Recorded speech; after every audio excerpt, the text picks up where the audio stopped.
Of EOCR SS है। ठीक है जी, एक पूरे मोटर का स्टार्टर है। 3 फेज़ मोटर को चलाने के लिए इंडस्ट्री में इस तरह का सर्किट इस्तेमाल होता है। इसमें क्या चीज़ें हैं देखो, सबसे पहले ये L1 L2 L3 ये 3 फेज़ हैं। ये आते हैं कहाँ पे, ये एक सर्किट ब्रेकर है। सर्किट ब्रेकर सबसे पहला कंपोनेंट होता है। किसी भी मोटर को चलाने के लिए 3 कंपोनेंट्स की ज़रूरत पड़ती है। एक सर्किट ब्रेकर, दूसरा मैग्नेटिक कॉन्टैक्टर MC, तीसरा ओवरलोड। EOCR भी हो सकता है और थर्मल ओवरलोड भी हो सकता है। यहाँ पे हमने EOCR दिखाया हुआ है क्योंकि ये पर्टिकुलर पेज EOCR के बारे में। और एक चौथी चीज़ यहाँ आपको नज़र आ रही है, ये ट्रांसफार्मर है। ट्रांसफार्मर यहाँ होता है या नहीं होता। कुछ डिज़ाइन में ट्रांसफार्मर देते हैं आइसोलेशन के लिए कि 2 फेज़ मतलब 380 वोल्ट की सप्लाई अगर आपके पास न्यूट्रल नहीं है तो उस सूरत में ट्रांसफार्मर दिया जाता है। और अगर न्यूट्रल हो तो फिर एक फेज़ और एक न्यूट्रल लेके बगैर आइसोलेशन के भी ये काम चला सकते हैं। लेकिन यहाँ चूँकि ट्रांसफार्मर दिखाया गया इसलिए 2 फेज़ इनपुट किए, 380 वोल्ट, यहाँ से 220 वोल्ट आउट हुए। अच्छा, अब ये इसके 2 साइड हैं, एक ये पावर साइड है वायरिंग का, एक ये कंट्रोल साइड है वायरिंग का। ये कंट्रोल साइड है और ये पावर साइड है, ये 2 इसके साइड हैं। तो यहाँ पे पावर पहले आती है सर्किट ब्रेकर में। सर्किट ब्रेकर ओके ऑन हो गया तो 3 फेज़ यहाँ पे आ गए मैग्नेटिक कॉन्टैक्टर पे। अब ये मैग्नेटिक कॉन्टैक्टर क्या होता है, ये एक तरह से बड़े साइज़ का रिले होता है जो 3 फेज़ों को स्विच ऑन और ऑफ करने के लिए इस्तेमाल किया जाता है। उसके बाद फिर ये पावर जाती है मोटर पे। अब मोटर पे जो जाती है तो ये EOCR के ये CT कहलाता है। ये जो जगह है EOCR की, ये 2 जो हैं ये CT कहलाते हैं। ये एक CT है, ये दूसरा CT है। तो एक फेज़ बाहर वाला, यानी अगर यहाँ से देखें ये पहला फेज़ है तो ये L1 फेज़ CT में से गुजरेगा और मोटर पे जाएगा। L2 फेज़ सीधा मोटर पे जाएगा, ये EOCR की तरफ नहीं जाएगा। तीसरा फेज़ यहाँ से आके फिर EOCR से कि CT से गुजरता हुआ दूसरी CT से गुजरता हुआ फिर ये M मोटर में आ जाएगा। इस तरीके से मोटर को 3 फेज़ मिल गए।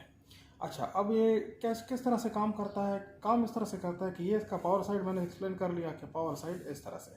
अब कंट्रोल साइड में क्या है, इसमें 2 ऑन ऑफ स्विच है, एक ऑन स्विच है एक ऑफ स्विच है। ये देखिए 2 स्विच इस्तेमाल किए, पुश बटन। ये नॉर्मली ओपन बटन होता है, नॉर्मली क्लोज बटन होता है। ये जब आप इसको छोड़ देते हैं तो ये खुद बंद होता है, इस तरह यहाँ से इलेक्ट्रिसिटी गुजर सकती है।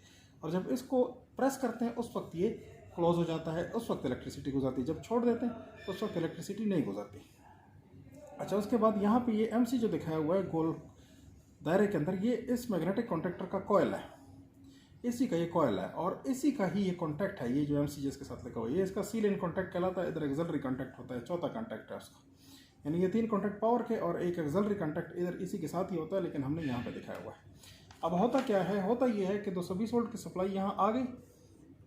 अगर स्विच क्लोज पोजीशन में, अपने क्लोज ऑफ को दबाया नहीं है क्लोज पोजीशन में, तो पावर इधर आ जाती है, इधर से इस कॉन्टैक्ट के ऊपर रुक जाती है और साथ ही साथ इधर इस ऑन स्विच के ऊपर जो कि नॉर्मली ओपन स्विच है इस पे आके पावर खड़ी हो जाती है। फिर जब आप मोमेंटरली इस स्विच को दबाते हैं, मशीन को चलाना होता है, इस मोटर को चलाना होता है, जब आप यहाँ पे दबाते हैं तो ये पावर यहाँ से होती हुई इस मैग्नेटिक कॉन्टैक्टर के कॉयल पे आ जाती है।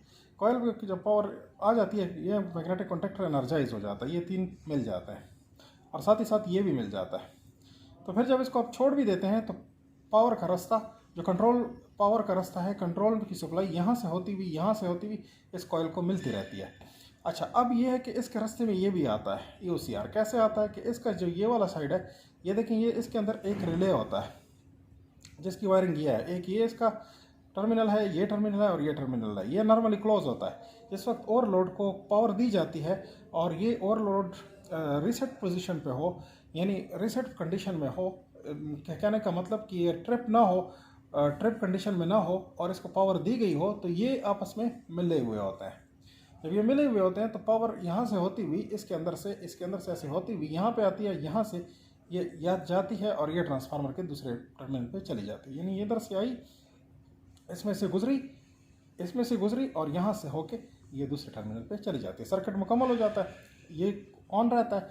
अब अगर मोटर किसी वजह से ओवरलोड होती है, ये वाली मोटर ओवरलोड होती है तो मोटर ज़्यादा करंट लेती है।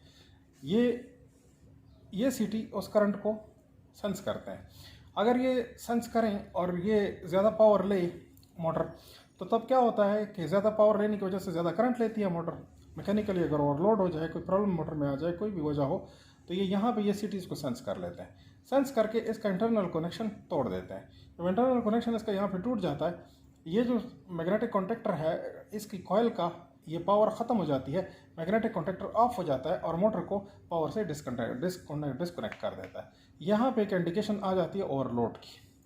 तब आपके पास दो तरीके हैं, या तो यहाँ से आप इसको रीसेट करें, क्योंकि यहाँ से भी आप इसकी पावर सप्लाई को बंद कर देंगे, नेक्स्ट टाइम जब फिर इसको सप्लाई लगेगी तो फिर ये चीज़ रीसेट हो जाएगी जो सर्किट की कॉन्फ़िगरेशन है उसके मुताबिक। या फिर यहाँ पे एक रीसेट बटन दिया हुआ होता है, यहाँ पे एक रीसेट बटन दिया हुआ होता है, इसको थोड़ी देर दबाएंगे तो ये ओवरलोड रीसेट हो जाएगी और दोबारा अपने फंक्शन के लिए तैयार हो जाएगी। लेकिन फिर आपने इधर से इसको एक दफ़ा फिर ऑन करना है, तब ये सर्किट ऑन होगा। अदरवाइज जब तक आप इसको रीसेट भी कर लेंगे, जब तक आप इसको ऑन नहीं करेंगे तब तक ये सर्किट ऑन नहीं होगा। तो ये था एक एक्सप्लेनेशन EOCR का। EOCR के ऊपर 3 कंट्रोल होते हैं। एक करंट का कंट्रोल होता है, जितनी मोटर की करंट है उसी हिसाब से इसको सेट कर दिया जाता है। एक जो होता है वो डिले होता है। डिले का क्या मतलब है कि कितना आपने इसको स्टार्ट डिले देना है। मोटर स्टार्टिंग में काफ़ी ज़्यादा करंट लेती है तो स्टार्टिंग डिले यहाँ से सेट होता है, डिले। उसके बाद एक ऑपरेशन डिले होता है। ऑपरेशन डिले का क्या मतलब होता है? ऑपरेशन डिले ये सेकंड्स के हिसाब से करंट होता है। इस 0 सेकंड से लेके आप इसको कुछ सेकंड्स तक सेट कर सकते हैं। हर ओवरलोड का अपना अपना होता है। अच्छा, फिर ये ऑपरेशन डिले क्या होता है? ऑपरेशन डिले ये होता है कि ऑपरेशन के दौरान में कहीं अगर किसी वजह से ये मोटर ज़्यादा करंट, एक लम्हाती तौर पे ज़्यादा करंट लेती है, तो ये नहीं कि ये फ़ौरन ट्रिप हो जाए, बल्कि वो लम्हाती करंट अगर आप इग्नोर कर सकते हैं, कुछ केसेस में हम उसको इग्नोर कर सकते हैं, तो उसको इतने सेकंड तक, अगर जैसे है कि 1 सेकंड 2 सेकंड 3 सेकंड, इतने सेकंड तक अगर हम इसको इग्नोर कर सकते हैं तो उसको उस सेकंड पे आप इस नॉब को सेट कर लेंगे कि अगर 1 सेकंड या 2 सेकंड के लिए अगर ये मोटर ज़्यादा करंट लेती भी है तो मुझे इससे नुकसान कोई नहीं होता, लेकिन ये कम से कम ओवरलोड यानी ट्रिप की कंडीशन पे ना जाए मोटर, बल्कि चलती रहे।